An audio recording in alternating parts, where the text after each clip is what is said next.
Lakshmi Srinivasa jewelleries proprietors Duggi Srinivasarao, Duggi Abhinay, IT hub ఎదురుగా Yellandu cross road, Khammam.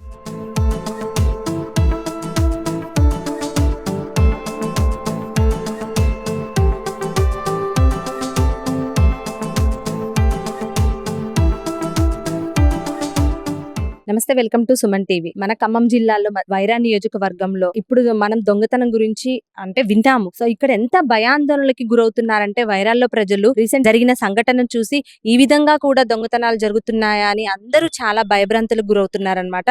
So ఈ రోజు నేను వైరాలో మొన్న ఏదైతే దొంగతనం జరిగిందో వాళ్ళ ఇంటికైతే రావడం జరిగింది. 9వ వార్డులో ఉన్న ప్రజలందరూ చాలా భయభ్రాంతులకు గురవుతున్నారనమాట. సో ఈ దొంగతనం చూసి ఎలా చేశారు, అసలు దొంగలు అనేది ఎలా వచ్చారు అనేది మనం లైవ్ లో నేనైతే ప్రస్తుతం వాళ్ళ ఇంటి దగ్గర ఉన్నానమాట. సో వాళ్ళు మనతో అంటే అసలు ఎలా జరిగింది అనే వాళ్ళ విషయాలు తెలుసుకొని ఇలాంటి వాటిల్లో అంటే ఇలాంటి దొంగతనాల్లో మనం ఎలా జాగ్రత్తగా ఉండాలి అనేది మనం ప్రజలకు తెలియజేయడం కోసం మనం ఇది చేయడం జరుగుతుంది. సో ఎవరైతే మన బాధితురాలు ఉన్నారో వాళ్ళ ఇంట్లో ఉన్నాము, వాళ్ళని అడిగి అసలు ఈ దొంగతనం ఎలా జరిగింది, దొంగలు ఎలా వచ్చారు అనేది వాళ్ళని అడిగి వాళ్ళ మాటలు తెలుసుకోవడానికి అయితే మనం ప్రయత్నిద్దాం. సో మనతో ఉన్నారు ప్రస్తుతం తనే బాధితురాలు అనమాట. తననే మనం వాళ్ళు కట్టేసి ఇక్కడ చోరీ చేయడం అనేది జరిగింది అనమాట. సో అమ్మగారి మాటల్లో విందాం, అసలు ఏం జరిగింది, ఎంతమంది వచ్చారనేది అడిగి తెలుసుకునే ప్రయత్నం చేద్దాం. మీ పేరమ్మా? వెంకట్రావమ్మ అండి. వెంకట్రావమ్మ అంటే అమ్మ అసలు ఆ రోజు సుమారుగా ఏ టైం అవుతుంది అంటారు? 12, కరెక్ట్ గా 12, మధ్యాహ్నం 12. మధ్యాహ్నం 12. ఎంతమంది వచ్చారు? 4. ఒక ఆయన కానిస్టేబుల్ బట్టలు వేసుకొని ఉన్నాడు, ఎస్ఐ లాగా. కానిస్టేబుల్ బట్టలు వేసుకొని వచ్చారు, ఎస్ఐ లాగా వచ్చాడు ఒక ఆయన. ముగ్గురేమో వైట్ షర్ట్లు వేసుకొని వచ్చారు. వైట్ షర్ట్ వేసుకొని. అసలు ఏం అడిగారమ్మా అంటే ఎలా ఎంటర్ అయ్యారు లోపలికి? వాళ్ళు గేట్ తీసుకొని వచ్చారు. నేనేమో అప్పుడే మా టీవీ సీరియల్ చూద్దామని 12ంటికి స్విచ్ ఆన్ చేసిన టీవీది. వచ్చే సోఫాలో కూర్చుంటున్నా, ఏమండి బయటికి రండి అన్నారు. గేట్ నెట్టుకొని వచ్చారు, అక్కడ నిలబడ్డారు. నేను ఇక్కడ వచ్చి నిల్చున్నా. అడిగారు, ఏది మేము మిమ్మల్ని ఏమి ఇబ్బంది పెట్టమండి, మామూలుగా ఎంక్వైరీకి వచ్చాము అని అన్నారు. ఏ ఎంక్వైరీ అని చెప్పారమ్మా? ఏ ఎంక్వైరీ ఏమో మా పేర్లు రాసుకున్నారు అన్ని. మా బాబు ఏం చేస్తాడు, మా కాళ్ళు ఏం చేస్తుంది, పిల్లలు ఎంతమంది, మా ఆయన ఉన్నాడా లేదా, ఇవన్నీ రాసుకున్నారు. చెప్పాను. అంటే అది బయటే రాసుకున్నారా, ఇంట్లో? బయటే రాసుకున్నారు. నేను బయటకి ఇక్కడ నిలబడ్డా. రాసుకున్న తర్వాత ఒక 10 నిమిషాలు అయింది అది రాసుకునేసరికి. వాళ్ళకి తిరిగారు, నేను తిరిగిన అంతే. వచ్చి ఇక ఇద్దరు పట్టుకొని మూతి మూసేసారు. అంటే ఇటు లోపలికి తీసుకెళ్లిపోయారా మిమ్మల్ని? వాళ్ళు పట్టుకోలేక పదండి లోనకి కూర్చుందరు కానీ అని అన్నారు నన్ను. నేను కూర్చుంటా, మీరు వెళ్ళండి, మీరు ఎందుకు వచ్చారు, ప్యాక్ ఉంది కదా. వాళ్ళకి వినపడదు, నేను సైక్ చేసాపమ్మని. నా ఎమ్మడి మీరు ఎందుకు వస్తారు, వెళ్ళిపోండి అని అని చెప్పి చేతులు పట్టుకున్నారు. ఇక ప్యాషన్ లాగా అది కాలేదు, నాకు మాట రాలేదు. ఇక ఎక్కడ మూతికి వేసారా ప్లాస్టిక్? ఇక్కడ నుంచి చేతులకి ఇంట్లోకి పోయిన తర్వాత లోపలికి తీసుకెళ్లారు. ఆ గుమ్మం దాటంలోనే నాకేంటో మైండ్ పోయినట్టుంది. నాకేం తెలవలేదు, ఇక అర్థం కాలేదు నాకు. వాళ్ళు లోన పోయిన తర్వాత బీరువా తాళాలు అడిగారండి. మీరు కూర్చోండి, బెడ్ దగ్గరికి తీసుకుపోయారు నన్ను. మీరు కూర్చోండి, మీరేం టెన్షన్ పడబాకండి, మాకు బీరువా తాళాలు ఇవ్వండి, ఉట్టిగా మేము ఎంక్వైరీకి వచ్చాము అన్నారు. ఎంక్వైరీ ఇక్కడ రాశాను కదా, ఎందుకు వచ్చారని. బీరువా తాళాలు లేవు, మా కోడలు హ్యాండ్ బ్యాగ్ లో స్కూల్కి తీసుకుపోయిందని చెప్పాను. ఆయన ఇంపించుకోలేదు, డోర్లు తీసి. మరి ఆ తర్వాత తాళం నేను తీసి ఇచ్చానా, లేకపోతే నేను లాకర్ కూడా నేను ఓపెన్ చేశానా అన్నది చూస్తున్నా కానీ నాకేం అర్థం కాలేదు. ఇక బీరువా దగ్గరకు అయితే పోయానట్టుంది, పోయాను అనుకుంటా. ఆ టెన్షన్ లో మీరు ఇక నాకేం తెలవలేదు. ఇక వాళ్ళు అమ్మాతో మళ్ళీ ఇద్దరు పట్టుకొని మంచం మీద పడేశారు. పడేసి అక్కడ తిప్పి వెంటనే మంచం మీద దుప్పటి ఉంటే నాకు కనబడకుండా చుట్టేసి పక్కకు తిప్పి కూర్చున్నారు. మీద కూర్చొని తలకాయ ఎత్తి తిప్పిండుగా దుప్పటి. చూడకుండా అటువైపు ఇటువైపు కేసేసిండుగా, బీరువాకి వెళ్ళేది కాకుండా ఇటువైపు ముఖం పెట్టి ఇక్కడ మీద పక్కన కూర్చొని చేసిండు. అక్కడేవో ప్లాస్టర్ కాళ్ళకు చుట్టిండు, మళ్ళీ చేతులకు వేసేసారు, మూతికి వేసేసారు. అది తీసేసి బాగా భయం వేసిందా? అంటే ఆ నాకు టైంలో మీరు పిలవడానికి కూడా నోటికి క్లాస్ అసలు పిలవటానికి కూడా లేదండి. ఎవరు ఆ టైంలో పక్కన ఇంటి వాళ్ళు కానీ ఇక అసలు పిలవటానికి లేదు. పక్కన ఉన్న వాళ్ళందరూ కారు చూసారంట గాని మా ఇంటికి చుట్టాలు వస్తారు కదా కారులలో వేసుకుని. వాళ్ళు అనుకున్నారు గాని ఇట్లా ఇద్దని అనుకోలేదు వాళ్ళు. మీరు కూడా ఎప్పుడు లోపలే ఉండే సమాధానం చెప్తుంటారంట కదా వాళ్ళు వచ్చినప్పుడు? ఎక్కువ సమాధానం చెబుతానే ఉంటాను. ఎందుకో మరి ఆ రోజు బయటకు వచ్చా రాసుకోవటానికి అయితే వచ్చా. అప్పుడప్పుడు వస్తుంటారుగా ఎంక్వైరీ, అందుకోసం అది అనుకొని వచ్చా బయటికి. ఓకే. అది అంటే ఇప్పుడు మీకు ఎంతమంది పిల్లలు? నాకు ఒక్కడే కొడుకు. అక్కడే కొడుకు. మీరు ఇక్కడే ఉంటారు? కొడుకు దగ్గర మీ ఉంటారు? కొడుకు దగ్గరే ఉంటాం. అది కూడా రాసుకున్నాడు ఎక్కడ ఉంటారని అడిగి. ఓకే. ఇప్పుడు అంతా ఏమేమి తీసుకెళ్లారు ఇంట్లో? ఇంట్లో ఒక హారం ఒకటి పోయింది, మళ్ళీ ముత్యాల దండ గొలుసు సెట్టు పోయింది ఒకటి, మళ్ళీ ఇంకా ఎండి సామాను చెంబు గ్లాసులు ఇవన్నీ పోయినాయి. మన కుంకొక్కాయలు అన్ని చాలా పోయినాయి. మీకు మీ ఒంటి మీద బంగారు నగలు కూడా నా వలుచుకున్నారా? వంట మీద బంగారం అసలు ఏమేమి ఉన్నాయి మీ ఒంటి మీద బంగారు? గాజులు 2 ఉన్నాయి, మెడలో చైన్ ఉంది, ఉమ్, తాడు ఉమ్, అది తెంపినట్టు గుర్తొచ్చింది. ఉమ్. ఈ గాజులు బాగా లాగేశారు, అది వాసిపోయినాయి. లాగేశారు? లాగేశారు, గట్టిగా లాగేశారు. మరి ప్లాస్టర్ వేశారు కదా, ఎట్లా గట్టిగా చెవల లాగేశారు. దిద్దులు చవల దిద్దలు వాళ్ళు వలుచుకున్నారు, మంచిగా తీసుకున్నారు. తీసుకున్నారు. ఇక చెవులు లాగలేదు, ఏం లేదు. ఇక సుమారుగా ఎంతసేపు ఉండి ఉంటారు ఇంట్లో మొత్తం? ఏమారు ఒక 20 నిమిషాలు ఉండుంటారు. అక్కడ నుంచి వచ్చినప్పుడు కరెక్ట్ 12 అయింది వాళ్ళు పిలిచినప్పుడు, నన్ను గేట్ తీసినప్పుడు 12:30 కల్లా బయటకు వెళ్ళిపోయారు. 12:30 కల్లా బయటకు వెళ్ళిపోయారు. వాళ్ళు అట్టా వెళ్ళిపోయారు. బరువు ఎప్పుడైతే నా మీద నుంచి బరువు దిగిందో అప్పుడు నేను ఈ దుప్పట్లు లాక్కొని ఇట్లా ఇట్లా అనుకొని చిన్నగా ప్లాస్టర్ లూజ్ అయ్యి చేసుకొని చిన్నగా లాక్కొని, ఈ చీర కూడా ప్లాస్టర్ చుట్టింది కాకుండా 5 ముళ్ళు వేసారు. మళ్ళీ చీర కొంగు తీసి అవి మళ్ళీ మెల్లె కొరుక్కున్నా. అవి మెల్లెకు ముళ్ళు ఇప్పుకునేసరికి మళ్ళీ ప్లాస్టర్ కొరుకుతున్నా మా కాళ్ళు వచ్చింది. అంటే రోజు వస్తారా? మీ రోజు వస్తారు మా వాళ్ళు 12:30కి అన్నానికి రోజు వస్తుంది. ఏం చేస్తుంటారు? మీ కోడలు ఏం చేస్తారు? మా వాళ్ళు స్కూల్లో టీచర్ చేస్తుంది. స్కూల్లో టీచర్. మా అబ్బాయి పాలిటెక్నిక్ కాలేజీలో మేనేజర్ కొత్తగూడెంలో చేస్తాడు. రోజు అయితే ఉండరు ఇంట్లో వాళ్ళు? ఆ రోజు ఒక్కళ్ళే ఉంటారు. అది గమనించే వచ్చి ఉంటారంటారా? ఏమో నాకు అదే ఆలోచిస్తున్నాం మేము. అసలు అయితే మీకు చదివేదాలుగా వచ్చిన వాళ్ళు ఎవరైనా తెలిసిన వ్యక్తుల్లా కనిపించారా?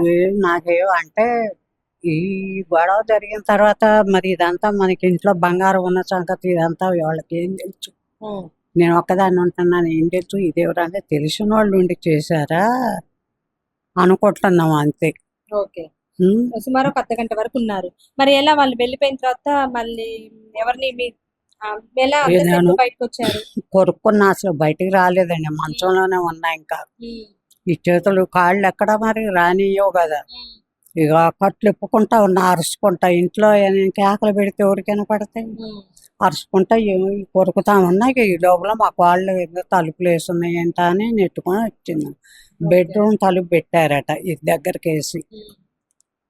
ఇక అప్పుడు మా వాళ్ళు ఏమంటే వెనకాళ్ళని పిలిచి మా అబ్బాయికి ఫోన్ చేస్తే ఈడియో చూపెట్టమంటే ఫోన్లో నుంచి ఈడియో చూపెట్టింది. ఇంకా అప్పుడు నేను మంచంలోనే ఉన్న, కట్లు ఇప్పలేదు. ఇంకా చూపెట్టి వాళ్ళ వీడియో కాల్ చేశారు మీ అబ్బాయికి, మా కోడలు. పోలీసులకి ఎలా స్పందించారు వెంటనే? మా అబ్బాయి అక్కడ నుంచి వెంటనే పోలీసులకు అందించిండు, వచ్చిండు బయలుదేరి. మరి 1:30 అయింది కదా ఆయన వచ్చేసరికి. రాగానే కేసు నమోదు నమ్మకపోతే కేసు పంపించేశాడు. ఇక ఆ వీడియో పంపించేశాడు పోలీసులకి. అది మళ్ళీ వచ్చిన ఇప్పుడు పోలీసులు ఏమంటున్నారంటే తరచు ఇంకెక్కడైనా జరిగిందని చెప్పడం జరిగిందా? ఇదే ఇప్పుడు అంటే మన వైరాలో ఫస్ట్ టైమే ఇలా జరిగిందని చెప్పారా? ఏమన్నా ఫస్ట్ టైం ఇదే అంటున్నారు మరి. అసలైతే బాకింతో మేము వచ్చి కూడా 4-10 ఛానల్ అవుతుంది మేము వచ్చి కూడా. మీకు ఎప్పుడన్నా ఈ ఏరియాలో ఇలాంటి అలికిడి దొంగతనాలు అలాంటివి ఎప్పుడైనా జరిగాయి? ఎప్పుడూ జరగలేదు అసలు. మాకు అలికిడే లేదు. ఇంకా మాకు వెనకోళ్ళకైతే తలుపులు తీసి పడుకుంటారు రాత్రి పూట మా వెనకోళ్ళు. ఎప్పుడు ఇలాంటి భయాలు లేవు? అసలు భయాలు లేవు.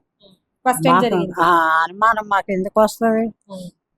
అసలు మేము ఎక్కువ ఇంట్లో ఉంచుకోము. దరిద్రం ఏందో మరి, పెద్దమ్మ రేతి మీద కూర్చొని ఇంట్లో ఉంచుకున్నట్టుంది. అవి పర్సనల్ అయ్యాక పెడదాంలే అనుకుంటే మా అబ్బాయి ఖాళీ లేక పెట్టలే. పెట్టలేదు ఈ లోపల ఇలా ఈ జరిగింది. లోపల ఇలా జరిగింది. తాడు ఉంటది ఇక అంతే. ఎప్పుడు రెగ్యులర్ గా నా రెగ్యులర్ గా ఎప్పుడు ఆ 2 ఉంటాయి. ఓకే. అంటే చూడొచ్చు, అంటే తను చెప్పే మాటల్లో వింటే ఎంత భయాందోళనకు గురయ్యారనే తెలుస్తుంది. ఒక అమాంతం తన మీద కూర్చొని ఒక వ్యక్తి కూర్చొని తను లేవకుండా మిగతా వాళ్ళు దొంగతనం చేస్తుంటే తను సెక్యూరిటీగా తన పక్కన కూర్చొని ఎవరిని పిలవకుండా ఉండి దొంగతనం మొత్తం చేసుకొని వెళ్ళారని చెప్తున్నారు. అంటే ఇది దొంగతనం కాదు, రోబరీ లాగానే అనిపిస్తుంది చూస్తే.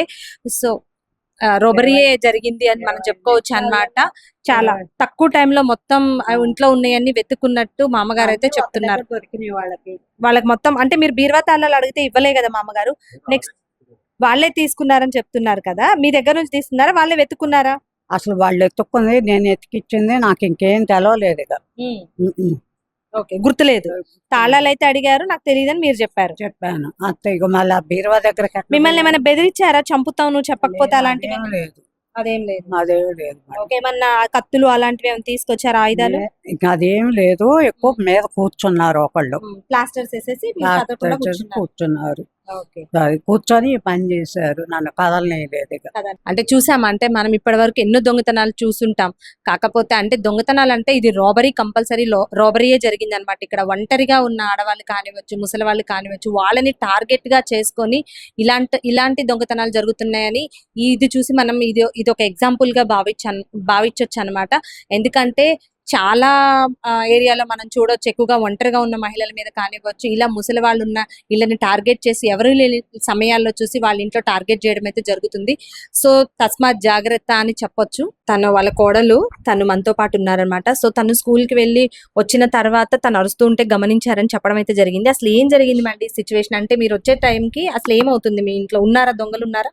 లేరండి. లేరు. ఎలా ఉంది అంటే మీరు వచ్చే నేను వరకు? వచ్చే వరకు గేట్ పెట్టేసింది. Okay. రోజైతే ఈ మెస్ డోర్ వేసేసి ఇక్కడ టీవీ పెట్టుకొని చూస్తా ఉంటారు. ఓకే. ఈ డోర్ దగ్గరకేసింది. అమ్మని అరుస్తున్నారు. నేను ఆమె ఏమైనా కింద పడ్డదా ఏంటి అనేసి ఫాస్ట్ గా లోపలికి వచ్చేసాను. లోపలికి వచ్చి డోర్ తీసుకొని లోపలికి వచ్చే వరకు ఇక్కడ డోర్ గడి పెట్టేసింది. ఏది ఇప్పుడు మనం చూస్తున్న door. రూమ్? ఈ రూమ్ లో బంధించారు ఈ రూమ్ లో బంధించారు. ఓకే. ఈ రూమ్ గడి పెట్టేసింది ఇట్లా. మీరు వచ్చే వరకు అలా గడిపెట్టేసింది. ఓకే. మీరు రాగానే లాక్ ఓపెన్ చేశారా? నేను ఏం చేశాను, ఇంకా లోపల వాయిస్ వినిపిస్తుంది. ఓకే. నేను ఇంకా ఈ డోర్ తీసేసి చూసాను.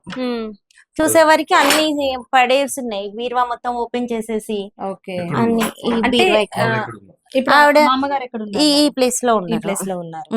అంటే మీరు ఎప్పుడు ఎక్కువ గోల్డ్ కానీ అన్ని దాంట్లోనే బీరువాలో పెట్టేసి లాక్ కీస్ ఇక్కడ పెట్టేస్తాం. ఆవిడ Okay. ఇక్కడే ఉంటారు. మాక్సిమం ఇక్కడే కూర్చొని ఉంటారు కాబట్టి ఇక్కడే ఉంటారు. ఇక్కడే ఉంటారు. ఓకే. ఇక ఆమె అవన్నీ ఓపెన్ చేస్తున్నాయి మేడం? ఎలా అవన్నీ ఓపెన్ చేసి అన్ని కింద పడేసేసి శారీస్ అవన్నీ ఓకే. మొత్తం అంటే ఇప్పుడు బీరువా వచ్చేసి మీరు మీ పడుకునే రూమ్ లో పెట్టుకుంటుంటారా? ఇక్కడ ఇక్కడే ఉంటాయి. ఇక్కడే ఉంటుంది. అంటే బీరువా ప్లేస్ ఇక్కడ ఇచ్చాము ఓకే, అనేసి ఇక్కడే కీస్ ఉంటాయి. ఎక్కడ ఉన్నాయి మేడం? వాళ్ళు కీస్ అడిగితే మా అమ్మగారు ఇవ్వలేదని చెప్పారు. వాళ్ళకి Keys ఎలా ఇక్కడ షెల్ఫ్ లో లోపలికి ఉంటాయి. లోపలికి పెట్టున్నారు? అవన్నీ తీసి కింద పడేసిండు. షెల్ఫ్ మొత్తం బట్టలన్నీ బయట బయట పడేసారు. సో అప్పుడు కీస్ దొరికింది, బీరువా ఓపెన్ చేసుకున్నారు. ఓకే. నేను వచ్చే వరకు ఇక మామగారు పీకుంటా ఉన్నారు అనమాట. నాకు భయం వేసేసి ఫస్ట్ ఇంటికి వెళ్ళేసి వాళ్ళని పిలిచాను. అక్క వాళ్ళు మా అక్క వాళ్ళే ఉంటారు వెనుక. ఓకే. వాళ్ళని పిలిస్తే వాళ్ళు ఇక ఫాస్ట్ గా వచ్చేసారు. వచ్చేసి ఇక పోలీస్ 100 కి కాల్ చేశారు. కాల్ చేశారు డైరెక్ట్ గా? నేను చేయలేదు, వాళ్ళు కాల్ చేశారు. బావగారు వాళ్ళు కాల్ చేశారు. ఓకే. ఇక మా అత్తమ్మ గారిని చిన్నగా తీసుకెళ్లి హాల్లో కూర్చోబెట్టేసి ఫ్యాన్ అవి వేసేసి ఇవన్నీ ఓపెన్ చేసి పెట్టేసి ఆమె అప్పటికే ఆయాసం ఆగట్లేదు. ఓకే. టెన్షన్ పడుతూ ఉన్నారు బాగా. ఆ ఊపిరి ఆడట్లేదు. ఓకే. ఒక అతను కూర్చున్నాడు కదా, ఆమెకి శ్వాస రావట్లేదు.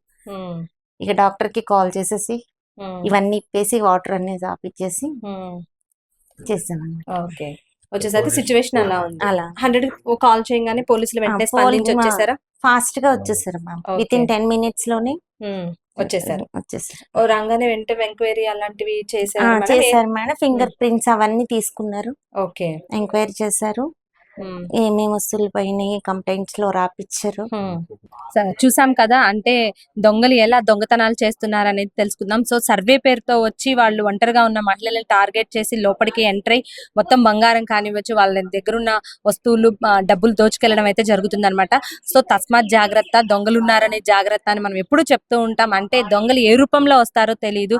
సో కాబట్టి మనందరం జాగ్రత్తగా ఉండాల్సిన అవసరం ఎంతైనా ఉంది. సో ఒంటరిగా ఉన్న మహిళలు, వృద్ధులైతే చాలా ఇంకా జాగ్రత్త జాగ్రత్తగా ఉండాల్సిన అవసరం ఉంటుంది. పిల్లలు కానివ్వచ్చు, ఎవరైనా కొత్త వాళ్ళు వచ్చి డోర్ తీయమన్నప్పుడు తీయకుండా, అంతేకాకుండా ఎవరు వచ్చారనేది గమనించుకొని మనం చాలా అలర్ట్ గా ఉండి మనం చూసుకోవాల్సిన పరిస్థితి ఉంది. ఎందుకంటే దొంగలు కూడా చాలా వేషధారణలు ధరించి మనకి రావడం అయితే జరుగుతుంది అనమాట. ఏ వేషంలో వస్తున్నారో తెలీదు. సో పోలీస్ రూపంలో వచ్చారని ఇక్కడ చెప్తున్నారు, ఒక్కొక్క ఇంట్లో సర్వే రూపంలో వచ్చారని చెప్తున్నారు. సో కాబట్టి వాళ్ళు ఎలా వస్తున్నారో తెలియదు, కాబట్టి మనం చాలా అలర్ట్ గా ఉండాల్సిన అవసరం అయితే ఎంతో ఉంది.